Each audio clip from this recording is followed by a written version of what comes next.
And it wasn't perfect, but I started to change my habits. I started to change some of my day. I started to change some of the moments that were ahead of me. And over time, things start to get better, right? Because my mind, instead of pointing the finger at you, pointing the finger at them, pointing the finger at the world, I started to turn the finger around, point it at myself.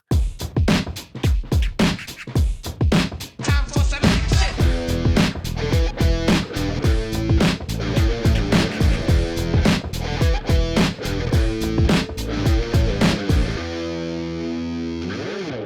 All right, let's go. If you are ready for having the future that you deserve and you're tired of not feeling fit, tired of not feeling focused, tired of not having the financial wherewithal to live the life you deserve, then this is your place to be. This is the Live 100 podcast. I'm Jason Yarusi. This is where we come to break our bad habits so we can build future momentum, so we can magnify the life that we deserve to have. Today, we're going to talk about resilience, right?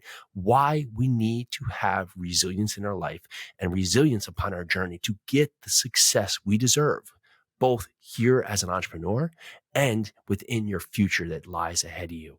And I want to talk about a story, right? So, back just over a decade ago, I was very angry in my life, right? I was very upset with where I stood today. I wasn't happy with the results that have come up. Well, funny enough, I was doing a lot of bad things, having a lot of bad habits. And of course, I was getting bad results. So one night I was leaving, working as a bartender at a job, and I was getting on my bike, and my friends, we ride bikes home at the end of the night, 2, 3 in the morning, and they were going to ride around Manhattan. So they ride around the south of Manhattan and stay on a bike path. Well, I was so angry. I was so distraught. I was so upset with the life that I had built to this point, right? A life that I felt that everything else had put me in this position because I wasn't being accountable to myself and I wasn't taking ownership for who I am. So I said, forget it. I'm going to ride across Manhattan, right? Just to get home. I just wanted to get home so I could sulk and just be, in a bad place and all the things that happened, right? And going across that highway, I remember it was an August night and it was that heat of the night. However, it had that cool effect as the night was starting to cool off, right? Where that pavement would be so hot, right? It'd be cooking your feet. And now this cool air was starting to come across. And I was riding this bike and I was angry as I just rode faster and faster down these roadways all the way across Manhattan, right? The island of Manhattan, from one side of the avenues, which you start at 12th Avenue, and I had reached 2nd Avenue, right? So I was going down there and each point I was getting faster and faster. Well, 2nd Avenue, I turned down, right? And I start to turn right onto this avenue and I start to ride down 20, 30 feet. And lo and behold, the night just lit up. And out of the corner of my left eye came this flash of light. And as soon as I could turn my head, this car was coming across trying to beat the traffic and it was going across the 6 lanes that was 2nd Avenue. And they didn't see me. It was dark. I was probably wearing dark clothes if I recount the part. And next thing I know, I hit a windshield and I'm flying through the air and I just really skid across what was, 2nd Ave, the pavement, right? And then I had this moment of black. Well, luckily, in some minute or a fraction of a second, I had the thought, instead of just to try to scare out of the way where maybe the car would have hit me and run over me, I threw myself onto the windshield, right? So I had that moment of clarity where I did that, right? Until I flew into the air. And luckily, over time, I healed from the broken bones, right? The stitches, right? The pin in my wrist. I healed from that moment. Now, you can look back and say, woe is me, what a horrible event, right? But what that did, it started to be the catalyst for me to look at my life and be very introspective of where I was and stop blaming others. I had to look at myself and say, okay, this is where you've put yourself. This is what's happened. This is the results of you just continue to make bad choices, continue to be in a spot. And so I look back and I say, you know what? This was a moment of grace where I had to really look at myself hard and say, if you're going to continue on this pace, you're going to continue to have this chaotic, irrational, unpredictable life that you are out of control on. Or you could start to get back to basics, to get back to being disciplined, to get back to being in a position that you can start to control and take back to life that you have control over. And it wasn't perfect, but I started to change my habits. I started to change some of my day. I started to change some of the moments that were ahead of me. And over time, things start to get better, right? Because my mind, instead of pointing the finger at you, pointing the finger at them, pointing the finger at the world, I started to turn the finger around, point it at myself and say, what's holding me back is me. And it started to grow in my mind that I was the one thing that was the common denominator in all of my problems. And if I want to change, I needed to set the stage for where my life was going to go.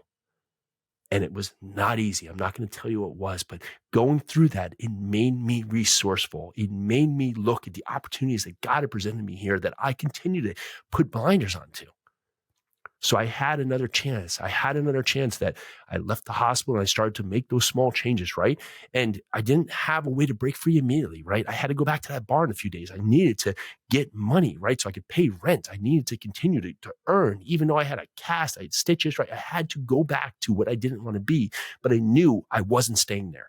I knew I was taking change and making progress to move myself from where I was, because I was no longer going to accept that others had put me in that position. I had put me in that position. It was time for change. So as you think about the resilience you face, instead of putting it back there as casting blame upon others, how can we take back control in our life? And I've come across some things, right, that it allowed me to persevere through challenges. I looked at what had been behind me, right? And I look at where I stand today and I say, I'm still here. You have faced challenges and you are still here. You're going to continue to face challenges. And guess what? It's not going to be easy when it's going through, when you're going to look back. And many of these challenges are going to help you grow. It's going to help you fortify. It's going to help you be disciplined. It's going to help you be accountable. And it's going to help you to grow as a leader. It's going to give you the skills. It's going to give you the tools to go out there to gain the access to the future that you deserve to have.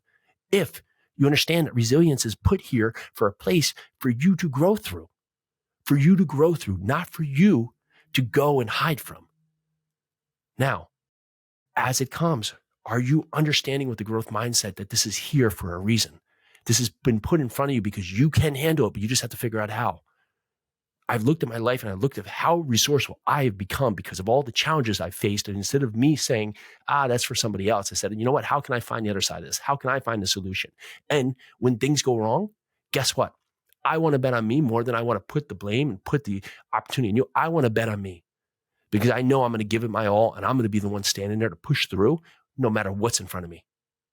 It's time for you to stand up. It's time for you to take back control. It's time to be your highest calling. It's time to be your best self and understand that the struggles you're going through, there's been tens of thousands of other people that are going through those same struggles or worse. And they've made it through and you will too.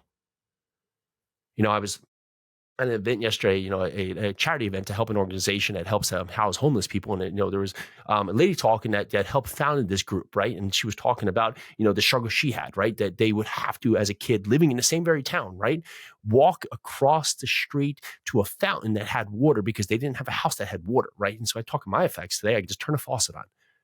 So I look at my struggles. Are they real struggles or am I manifesting struggles into my mind? Are they struggles that I can overcome, or I can overpass, right? Are these things in front of me that have been put here for me to learn better ways to help and to adapt? So as you go through your life and you go through your journey as an entrepreneur, as someone who wants to go out there and make more of yourself, understand that you have to face obstacles. You have to face things that you can learn to adapt from. That's why you are here. You are here to live your best life, here to face your highest calling. And you're going to sit back there comfortable, right? You're going to be lazy. You're going to be lethargic. You're just not going to go out there and put your all. You're going to have an uncomfortable life. Today is your choice. I put it in front of you. The struggles that you're having right now, the things in your mind that just keep you up at night, the parts of relationships you have. How can we make our best self show up? How can we make our best self show up so we can be the other ones that get through this, that we're the ones who can get through the dark tunnel to the other side? That's your calling for today. Go out there and seek the future that you deserve to have. Go through the obstacles. Go right through them.